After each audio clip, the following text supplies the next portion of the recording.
Southwest Airlines, a symbol of freedom. Welcome back to U.S. Cellular Field, where it is game 2 of this 3-game series as John Garland has just taken the mound. It is time right now to take a look at Buck Showalter's batting order for the night. Brought to you by Southwest Airlines. It's David DeLucci, Michael Young, and Mark Teixeira.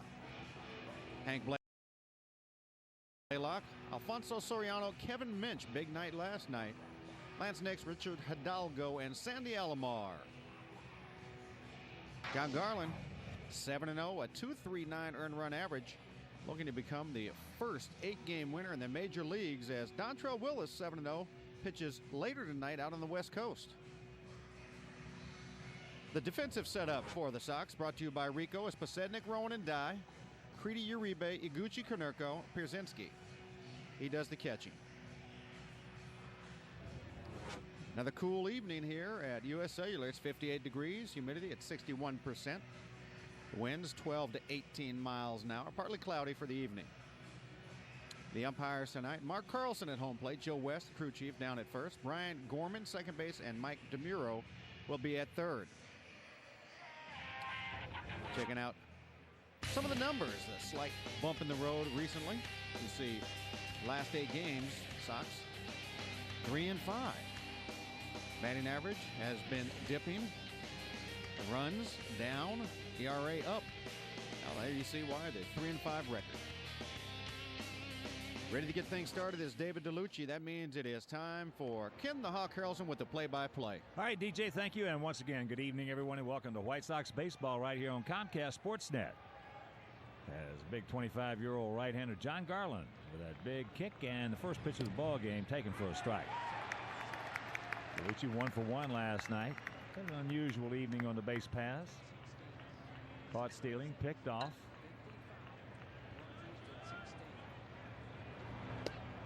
As that's just off the corner. Texas comes in at 21-18. They're hitting at .262 as a club with a 4.68 team ERA.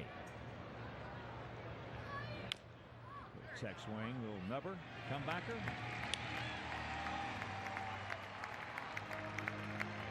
One down. And all of us here would like to welcome our viewers watching on Wide Open West Cable in Naperville, Illinois. Naperville, yes. Now here's the very, very fine shortstop, Michael Young, who missed last night's action with a sore back. Michael in the season hitting at .256, 5 homers. He's driven in 23. But make no mistake about it, this young man can play. No, I was kind of hoping that sore back would keep him out of there once again. He's 28 years old. And last year, he hit .313, 22 homers, drove in 99. Good pitch, ate him up inside. Low throw. Nice pick by Pauly. I haven't seen Joe do that in a long time. He kind of just short-armed it, putting it over towards first base instead of cutting it loose. Look at the movement on that pitch. There's not a heck of a whole lot other than what we saw Young do that could have been done with that pitch. And that's with all right-handers up there. So here's the switch hitting first baseman, Mark Teixeira.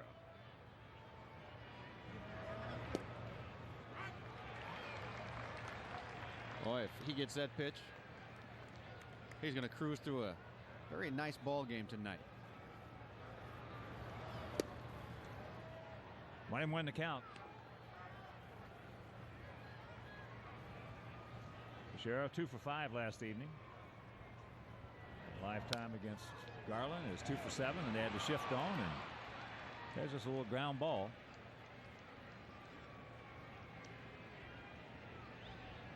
Joe Credy giving a diving effort, but wouldn't have mattered. I think that's just one of those situations where you're close to the ball and you want to catch it. See him laughing now, realizing, well, what was the point of that? He's not going to throw him out. Just, hey, there's the ball. I'm supposed to catch it. I'll dive. So the 2-out single, and that'll bring up the third baseman, Hank Blaylock, who was 2 for 4 with an RBI last night. And he has had good success against Garland. 8 at bats, 4 hits, 3 of which have stayed in the park. Strike on the corner.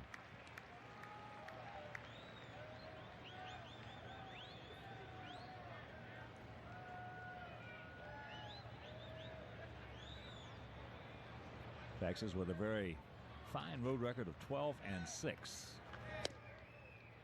As the count moves to 0-2. Buck Showalter, the manager. Here, a beautiful cellular field. 330 down the left field line, 335 down the right field line, 375 in the gaps, and 400 straight away center.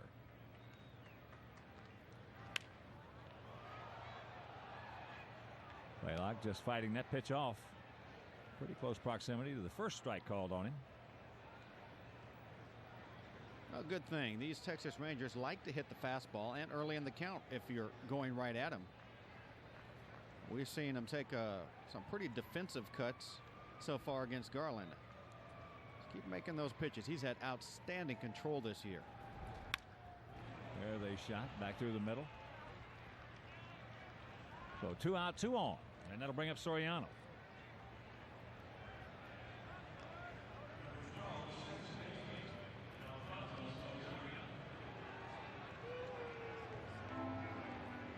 Alfonso 1 for 5 with an RBI last night.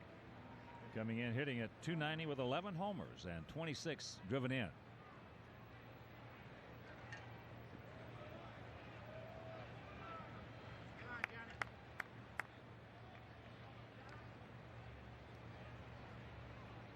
Outfield slightly to the right for the 29-year-old wiry second baseman. That's softly hit. Little one hopper, and that'll do it. After half inning of play, it's the Rangers nothing, and the good guys coming to bat.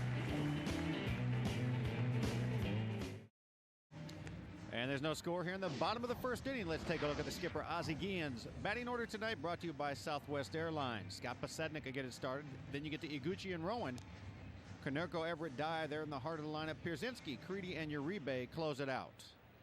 On the hill for these Rangers is Pedro Estacio. Is 1-4, a .582 earned run average.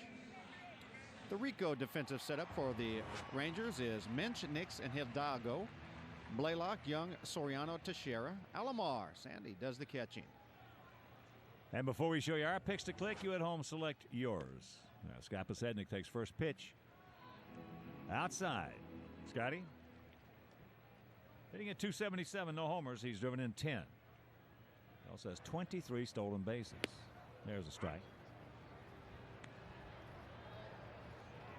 Estacio not going to blow anybody away, but he can pitch. Even though the numbers don't indicate he's done too well, he's got a great past. That's a good way to start it.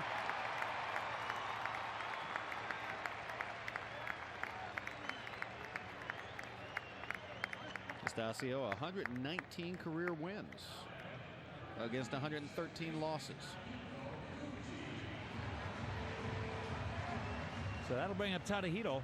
Iguchi last night, pinch hit, 8th inning. And homer to tie the ball game up.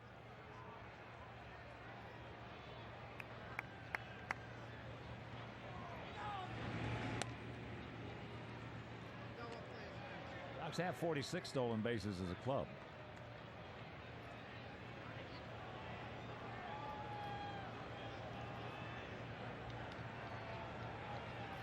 There's that good lead by Pasednik. There he goes. Sandy. No throw. Looked like Sandy had a little trouble getting a hold of it. A great jump by Pasednik. And Sandy just couldn't get the grip. No need to try and shot put it down there. Sandy couldn't do anything with that one anyway. That jump he had. So now Tadahito. There's the bunt. And they'll get the job done. Sacrifice 1-3.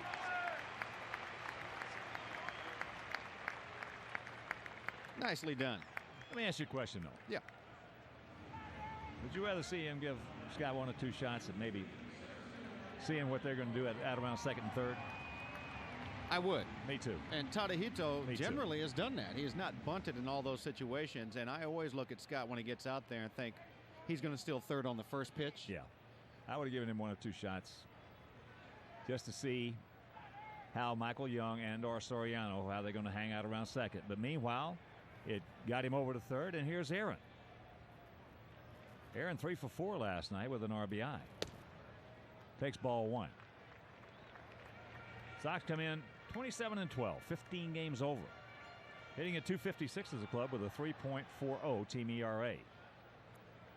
Sox 13-6 here at home. That bunt by Tadahito is just typical Japanese baseball. Always moving runners over with the bunt early. They do it in the first inning over there. And that was something that really had not taken hold over here in the States. You didn't bunt a lot in the first innings. In that situation, you swing, you try and move them along that way. Nowadays, you see it more and more in the first inning bunts because it seems some teams have trouble scoring early. That'll get the job done. Get over his head. It will. Thank you very much. Aaron into second with the RBI double as Posednik scores, and it's 1-0 good guys.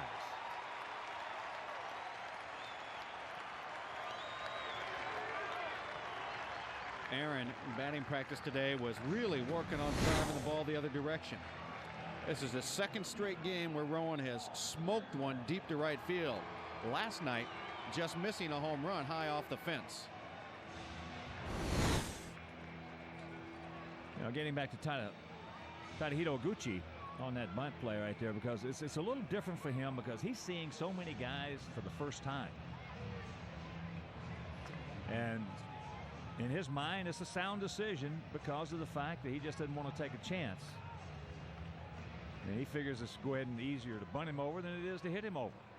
Well, fundamentally, I think he's one of those guys you don't have to tell him much to do. You're going to have to actually, if you want him to change his game, Ozzy's going to have to go up to him and say, look, this is what I'd like you to start doing for us instead of what you're doing. You're doing everything right, but I want to get a little different look. Polly takes it inside. Polly 0 for 3 last evening. A lifetime has faced Estacio 7 times, has 4 hits, 2 homers. By the way, that hit by Aaron, that puts him on an 11-game hitting streak now.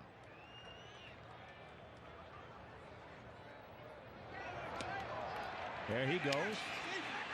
And they don't get him. Another creative slide. Blaylock just coming straight down with the ball. And Mike DeMuro over there staying with it, as you said just the other day, Hawk. The fact that umpires are doing such a great job staying with the play. This ball beat him by so far, but watch DeMuro. He's in perfect form right there behind the play. The tag, there's nothing. He's holding it out, and got him on the leg about the same time the toe hit the base. But I mean, he did everything he could to avoid this tag. That's a tough play for Blaylock. Well, that's the thing about it. Again, ball beat runner out is not good. And the umpires certainly have gotten away from that, which is very good. As that slide is going to get another one home. And it is 2-0. Very nicely done by Konerko. Just get that runner home. He's not been locked in lately. And just put the bat on the ball back up the middle. Great job. Well, when you got the infield playing back like they were right there, just hit a ground ball. Just hit a ground ball and you got yourself and your team a run. So here's Carl Everett. Well, 264, 5 homers. He's driven in 27.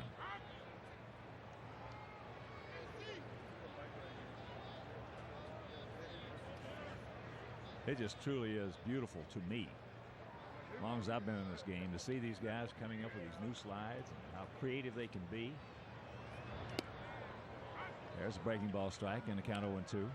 Well, obviously, in most cases, it's out of necessity. Aaron Rowan was a dead duck. He had to say, no, I don't want to be tagged, and whatever it takes. It's like a kid playing pickle or something. But again, when I was playing, you were out because the ball beat you there. I mean, he never had to put it on you at all. And the reasoning back in those days was the fact that they didn't want infielders to get cut up. As he gets him, but a couple of runs cross the plate, and after one, it is 2-0.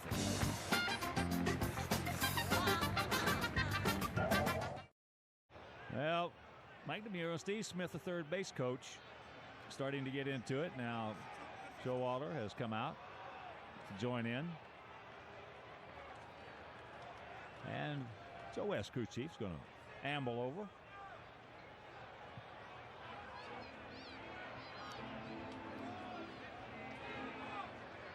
I guess Steve Smith's been run.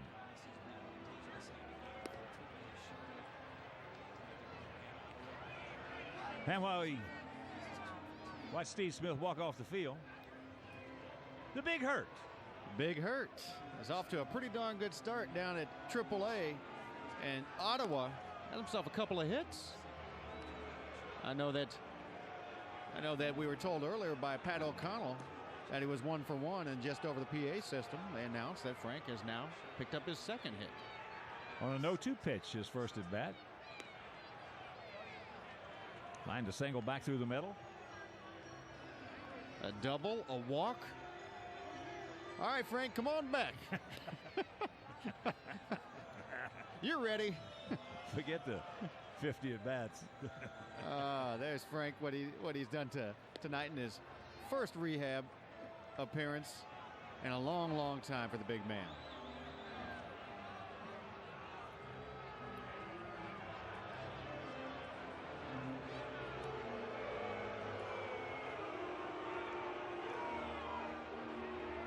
So now DeMarlo Hale, normally the first base coach, will run to third. And there you see my partner, the Hawk.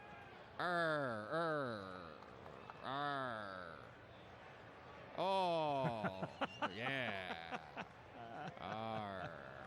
Got him everywhere. Chad, who works in concessions downstairs, told me he's been getting calls to see if he sold these things. I tell you, you're an original, partner. Here's the 0-1. So last night's villain, Kevin Minch, homered in the first, homered in the ninth.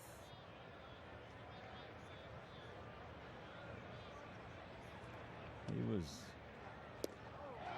nice pitch by Big John, 1 and 2. He was not nice to us last evening. Well, you just have to say one thing about Minch. He got a pitch and didn't miss it.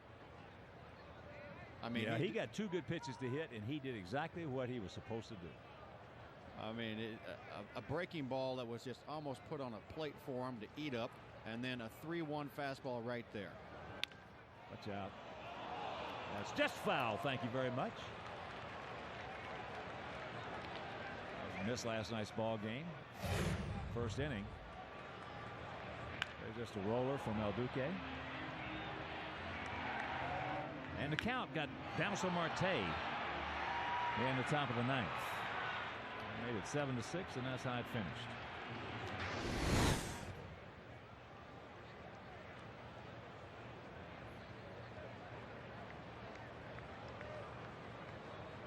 So the 2-2 delivery. Watch out. Nice grab.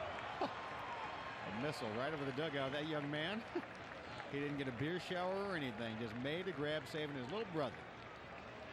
Look at that smile.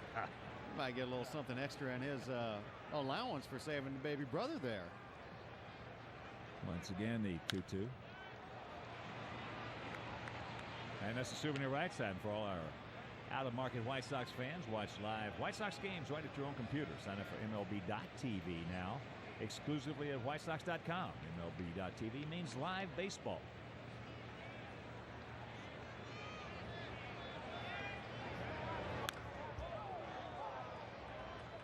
That looks like Kevin Minch has found his good swing since coming here to Chi-Town. Last night he put a couple of good swings on it, and right now he's taking some really nice hacks at John Garland.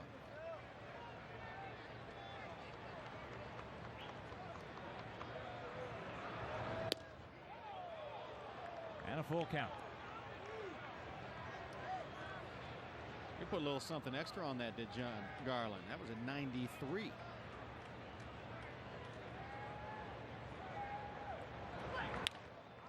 And that is hooking foul.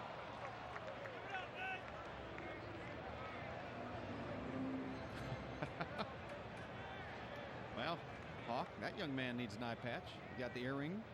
You really look like a pirate. And once again, the payoff.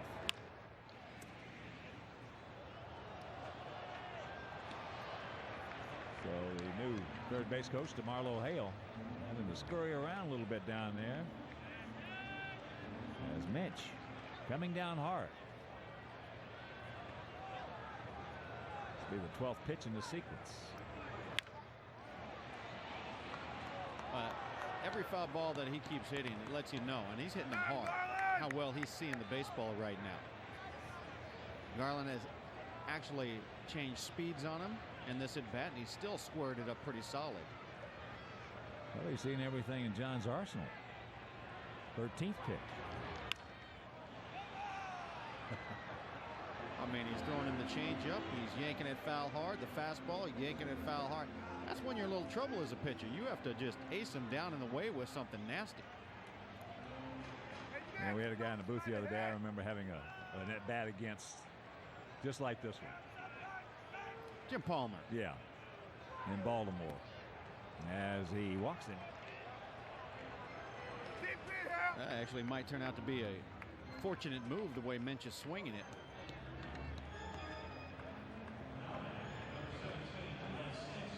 So here's Lance Nix, the center fielder.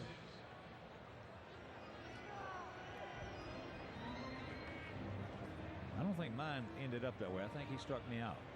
But it was a long at bat. Just like that one. 14 and 15 pitches, just yanking everything, hooking everything in the seats. Man, I can't remember if I ever had a bet like that. I probably didn't. But it's weird how you can remember little things like that. Just one odd thing in your career jumps out at you. But I guess especially doing it against Jim Palmer. Nix can't get it upstairs. You know, I checked some numbers on your battles with Palmer. You fared pretty well against him. Yeah, I hit Jim well. Hit him well. Again, it's that old thing, standing right on top of the plate and taking his curveball away. How many times did he hit you? Never.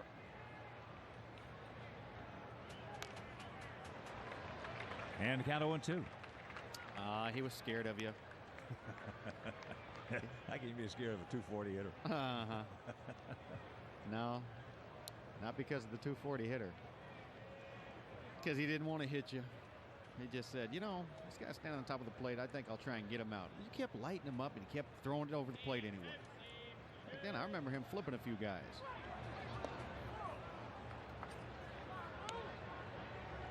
Jim was a fine pitcher. High fastball. Big curveball. 1-2 the count. See what he tries to get him.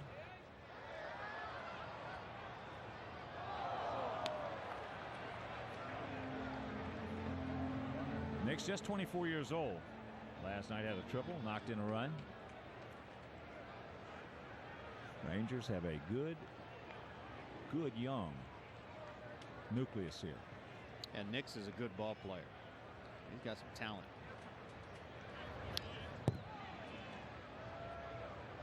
Yeah, from the numbers we have seen, though, he hasn't even scratched the surface of, in our opinion at least, well, you know, what he can do. Well, I think he's going to have some nice power numbers, 20-plus home runs. He's got outstanding speed. Good center fielder. And you mentioned just 24 years old. They're building themselves a really outstanding young team down in Texas that could be around for a long time if they decide to keep it together. And another battle. Pumping strikes, and these guys just fouling them off.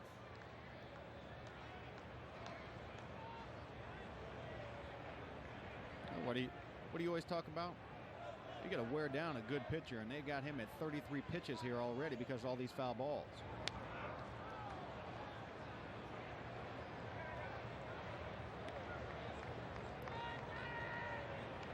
These guys today are much better at fighting off tough pitches, and they're getting, it seems like they're getting better each and every year. Like it's becoming more and more of a part of their arsenal.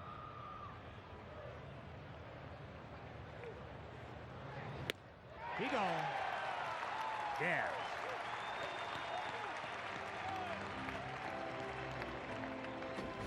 Good high fastball from John Garland. A.J. Pierzynski wants it up. He gets it up. It has to be a pleasure to be receiving John Garland this season, as he has had pinpoint control. That walk to Minch is just the 9th of the season in 53-plus innings for Garland. There's a 29-year-old right fielder, Hidalgo. He was 1 for 2 last night. Hitting at .209, 5 homers, but he's knocked in 19.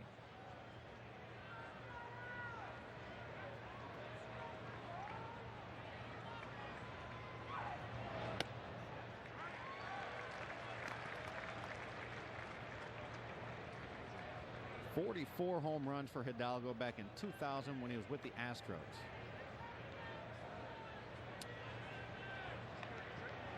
His next best season is 28. He has really not come close to those kinds of numbers just 1 year.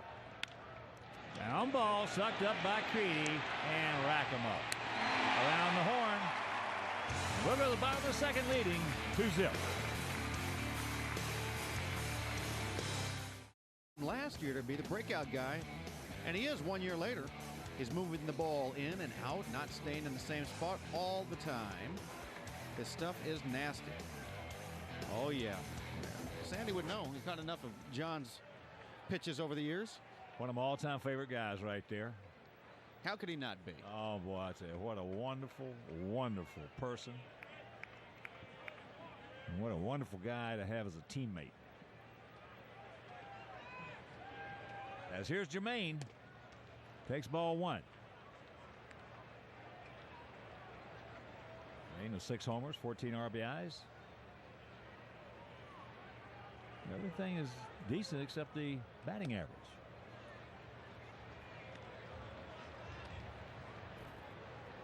And Paulie. Everything is good except the batting average. And ironically, the two things they want to do is have the RBIs and the home runs. So, not all that bad. You know, obviously, Jermaine can pick it up in the production area, but for a man that has really struggled all year long, I'll take what he's done so far. He at least has actually stepped up and helped us win a few games.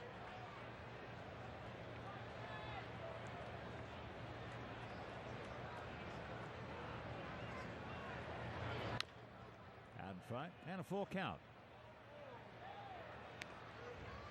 35-year-old right-hander Pedro Estacio. Good sinker from Estacio. Nice little breaking ball and change-up. For him to win, he just has to keep that sinker down, down, down. Cub-Pittsburgh game going to the 7th inning. Pirates leading 3-1. It's Fogg against Pryor. There you see Estacio's career numbers. Really did outstanding job early in his career with the Dodgers. Right at him.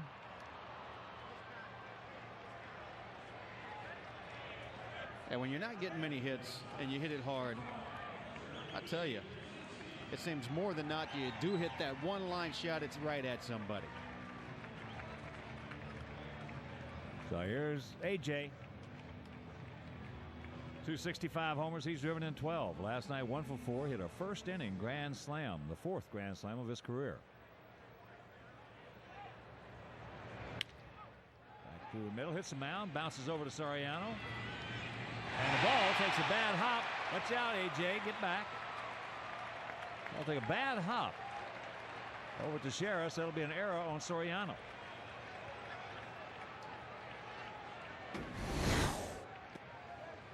The 8th of the year on Soriano, as Alfonso got in front of it and just flipped it. Just flipped it over there. He had more time to put a little more mustard on that throw. All right, Joe, make him pay.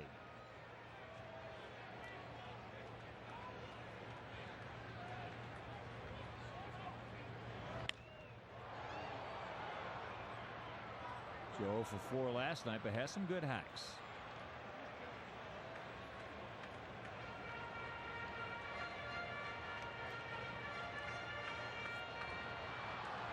Baltimore scored 2 in the top of the first inning. Kansas City came right back with 5.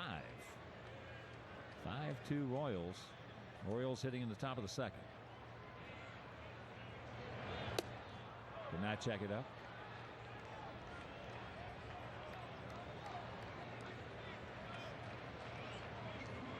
Milwaukee leading Washington 6-0. Game in the bottom of the 6th at RFK. 7-4 Phillies leading St. Louis, bottom of the 4th at Citizens Bank Ballpark. That ball hit into right field. Hidalgo. 2 down.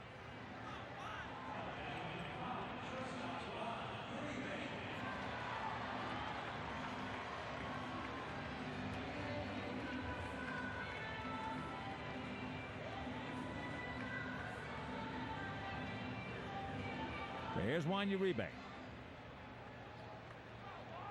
would love to sit in on a pitcher's meeting on how to pitch Juan Uribe. I mean, he can hit anything at any time or nothing at any time. And right now, let's check out our Heineken picks to click. Tim Angio, our director, and the crew went with Posednik, Robin, and Aiden. DJ went with Jermaine Dye. Karen Mort Levy and I are going to go with Juan Uribe.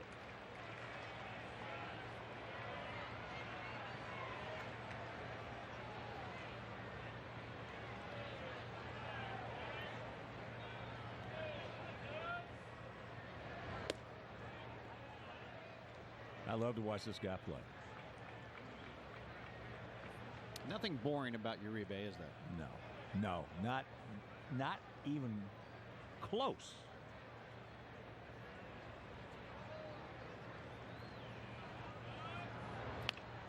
Breaking ball out the end of the bat. And that'll retire the side, but it is still 2-0 good guys.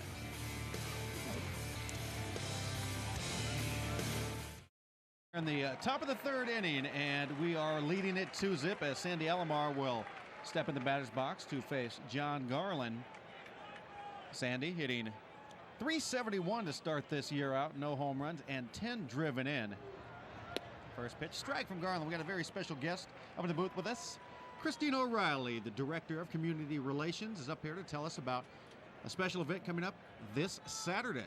No, I'm sorry, June 4th. June 4th. Not quite this Saturday, but pretty soon. The sleepover to benefit White Sox charities. And what a cool event it is. Open air sleeping on the outfield grass. You know, we convinced Roger of this a few years ago. We gave him a pass last year, but we're bringing it back. And it really is a neat event, DJ. But I know that it's going to be a very good game. It's going to be Saturday, June 4th, the Cleveland Indians, a 3:05 start. And, of course, one of our interleague rivals. And then right after it, the event will start. The event starts, yes. We'll bring the people down to the patio. We'll have a post-game meal for them. We're going to have all kinds of games set up. We'll have an auction out there. And then we let them take the field. They can crash into the wall like Aaron Rowan, go in the dugouts, the bullpens, go around home plate, and then spread their sleeping bags out, settle in for the late-night movie, The Sandlot, this year. I love The Sandlot. I like the movie. I liked when we said that when we had The Natural, because I like to say The Natural, naturally. But I can live with The Sandlot. A family-friendly movie. And then, 3, 4 in the morning, we'll get everyone to settle down, get a little shut-eye before we get everybody off the field at 7 when the sprinklers go on. Oh, well, and then there's a continental breakfast. Yep. And those that are bold enough to get out in the shower here at U.S. Cellular. The long throw. Nice play by Juan Uribe to get Sandy Alomar. So... Yeah, they can take a shower in the outfield shower, but they have to wear a bathing suit. Yeah, well, not only that, you've got to brave the temperature also of the shower. The water's cold. We're expecting that the night is going to be a beautiful, pleasant, early summer night in Chicago. It's been a little chilly, but I promise it won't be so bad on June 4th. No, actually, by then it should be perfect. Yeah. Perfect night for sleeping and out. no bugs yet. No, it should be a great event as it has been in the past. And once again, you get that special opportunity to be out here on U.S. Cellular Field. And if you're interested, I know the number is 312-674-1000. Oh, you're good. But how much does the event cost? It's $300. It's an expensive event, but again, it's a fundraiser for White Sox charities. You get the tickets for Saturday's game, premium parking, tickets for Sunday's game, all the bells and whistles. And you know, DJ, yourself, and I've said this many times when I've been up here, what incredible things we've been able to do thanks to the fan support of our Chicago White Sox Charities events. We're forever grateful to our fans for that. The sleepover is just another opportunity. 674-1000 is the number. June 4th, overnight to June 5th. We're playing Cleveland, and we're looking forward to seeing a bunch of fans out there. Well, if you've supported White Sox charities in the past, it's a great opportunity to continue to do so with Sleepover Night on June 4th. Thank you, Christine. Thanks, DJ. All right. So, folks, you saw it. 312-674-1000. Make your reservation to get out here June 4th for Sleepover Night. As John Garland, 2 quick outs. Alomar, the ground out to short, and then DeLucci down to third base. John Garland. Again, the guy we've got to be careful of is Kevin Minch tonight. He's hitting 6 tonight. This is the second place hitter. You are talking about him. I'm worried about this guy, man. I'm looking down and I see Teixeira on deck. I'm like, all right, that's fine. Where's Minch? Keep him out of there. Oh, man, what a nice pitch. And they just do get him. Nothing across after 2.5. It is 2-zip. In 1970, The Who rocked the Isle of Wight. 34 years later, they did it again. The 2004 Isle of Wight Festival, a 3-day celebration of music, the classic, and the new. The 2004 Isle of Wight Festival featuring The Who, this week on NHD2.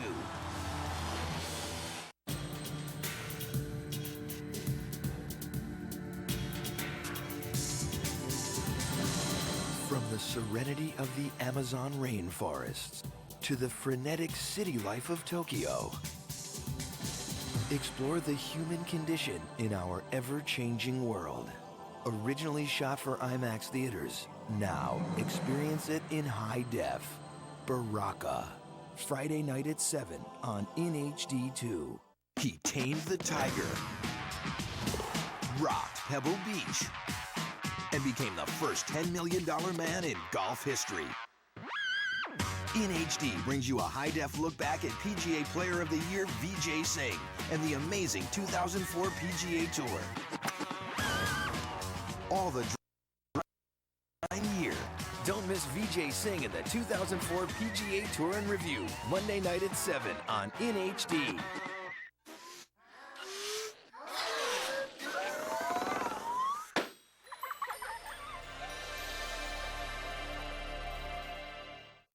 Crosstown Showdown returns as Paul Konerko and the Sox face off with Derek Lee and the Cubs. Coverage begins at 11 a.m. with the Crosstown pregame special featuring an exclusive live look at Sox and Cubs batting practice, player interviews, special guests, and much more. Sox Cubs Friday beginning at 11 a.m. right here on Comcast Sportsnet.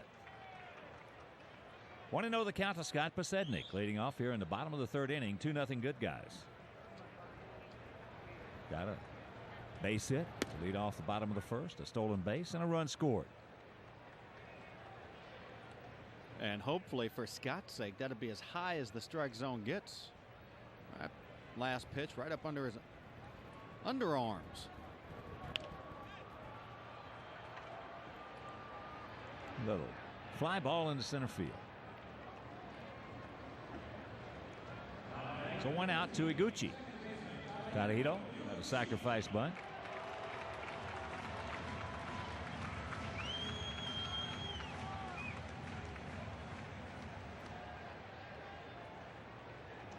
Top of the 6th at Jacobs Field. Indians leading the Angels 8-2. Tampa Bay at Detroit tied at 2, top of the 7th. 3-0 Toronto leading Minnesota. That game in the bottom of the third at the Humphrey Dome. Later on, Boston at Oakland and Yankees taking on the Mariners at Safeco. In the short left field. And Minch comes on.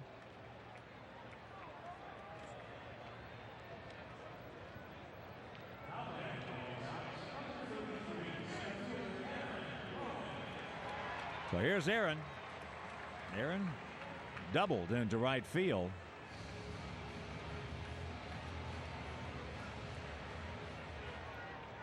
Knocked in a run and has scored one. It seems like, just as we usually talk about the fact when you're facing a good hitting team, you got to pitch him in a little bit more. Stasio might start doing that as he's been hit hard, even though there's only 2 hits. A couple other outs that have been hit right on the screws. I wouldn't be surprised if the right-handers start getting that 2-seamer running in on the knuckles.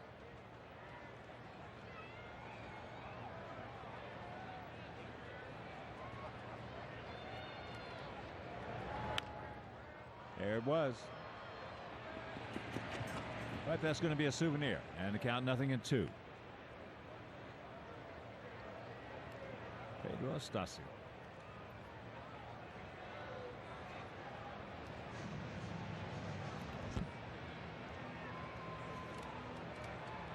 I remember when he went to Colorado, the big thing was, of course, is the Rockies have always looked for sinker ball pitchers. That here's a guy that can keep the ball on the ground for us, and it just never seems to work out that way. You know, I'll tell you one thing: when you get a ballpark like Colorado, you get a ballpark like like we had last year, Fenway or Wrigley. You better get you some street fighters rather than some gentleman farmers. As he gets him, and we will go to the 4th inning, leading 2-0. And let's look at our U.S. Cellular text message poll. How many stolen bases will the White Sox have by the end of the year? Send the number to 94769. I'm going to say 150 bags this year. It'll be a monster stolen base season for the Sox, thanks to Scott Pasednik. 1-0 the count to Mark Teixeira. Teixeira singled. They got the shift on again for him. He just hit a little ground ball on the left side. And Joe just couldn't get there. And the 2005 Chicago White Sox are presented by U.S. Cellular. U.S. Cellular and the Chicago White Sox, the perfect call all season long.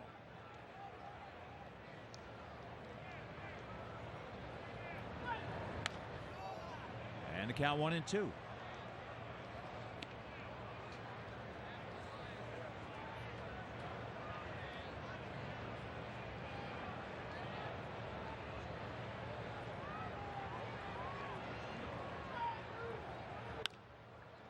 And that's into left field short. Scotty's there.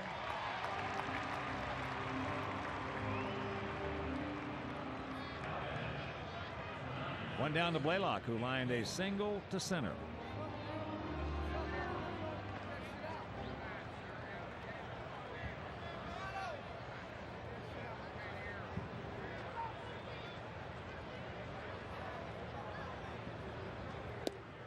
Pirates hitting in the bottom of the 7th, leading the Cubs 3-2.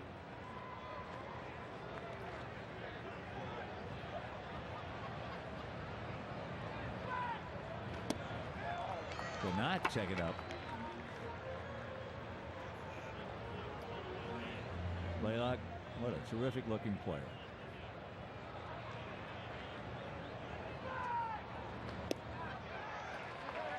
This young man,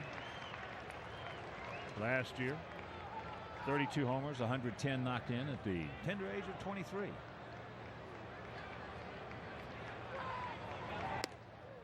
Lays off the high heater. Well, Pierzynski and Garland are trying to work him over right now. I mean, it's just truly been amazing to see the control of John Garland this year compared to things in the past. He gone. I mean, John continues to say he's not doing much different than every other year. He's just more confident, which obviously is huge to success, as you see the Toyota Robo replay. But that tremendous control is another thing. I mean, you can't just all of a sudden find it just because you're more confident. He has just had his release point and has not lost it at all. Here's Soriano, grounded out to Iguchi. Takes first pitch strike. See Soriano taking, as the last time he went first pitch swinging, Garland threw that same exact pitch and shattered his bat. Got that one in on him. Soriano stands all over the top of the plate. He's got a closed stance, but then he looks for the ball in. He kind of opens that front side a little bit real quick.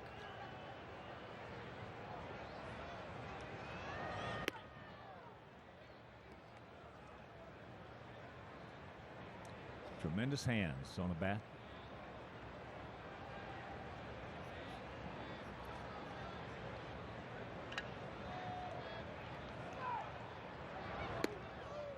Up high, 2-2. You know, it's funny how you'll see some guys who are really strong guys, but they don't have strong hands on the bat. And then you'll see other guys who are wiry, sinewy like Soriano. Hands like a vice on the bat. Aaron, piece of cake, a can of corn, and a 1-2-3 inning. He has retired 8 in a row, and we'll go to the bottom of the 4th. And let's take a look-see at the Aflac trivia question. Yes, Hawk loves that duck. Which current White Sox player was originally drafted by the Texas Rangers? Let's see here. I'm going to look in my book and find out. No, I'm not. To start things off is Paul Konerko here in the bottom of the 4th inning as the Sox lead it 2-0. Pedro Astacio has settled in nicely, though, until that missile off of the bat of Konerko to get things going here in the bottom of the 4th. Astacio had given up 2 quick runs in the first, and since then had retired 8 in a row.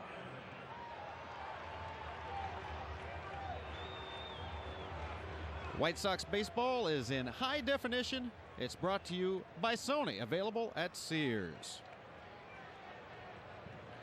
That brings up Carl Everett. Carl struck out swinging in his first at bat. That was to end that first inning. Got a big hole over to the right side. Soriano cheating towards the middle. And Everett was trying to make this a 4-zip game. Carl's had some problems against Astacio. The nerve of him. 1 for 14. How dare he?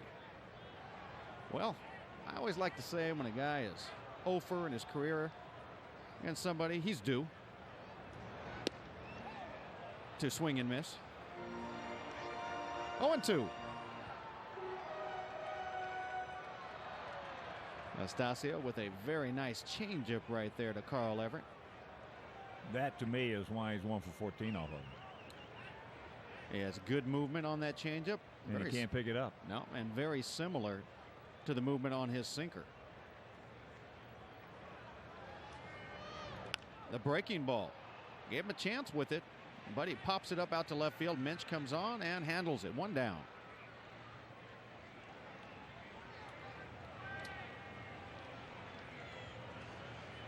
Had to bring up the right fielder, Jermaine Dye, who hit the ball very hard in his one at bat tonight. Problem was, it was right at Lance Nix in center field.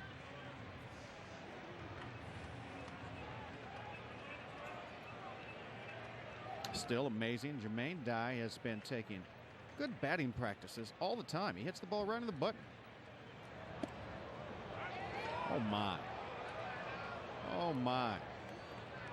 Mark Carlson says that caught the inside corner. Jermaine Dye was almost hitting the deck.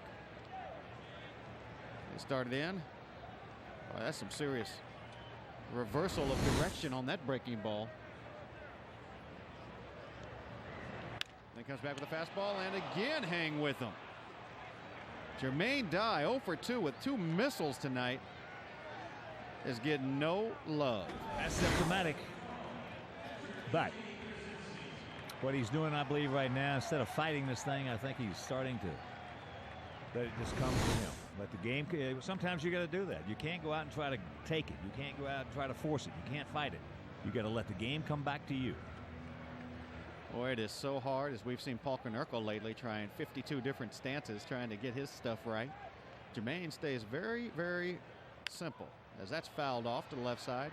Hasn't changed much of his approach at all, and he keeps hitting the ball hard with just no fortune. And I've always believed personally that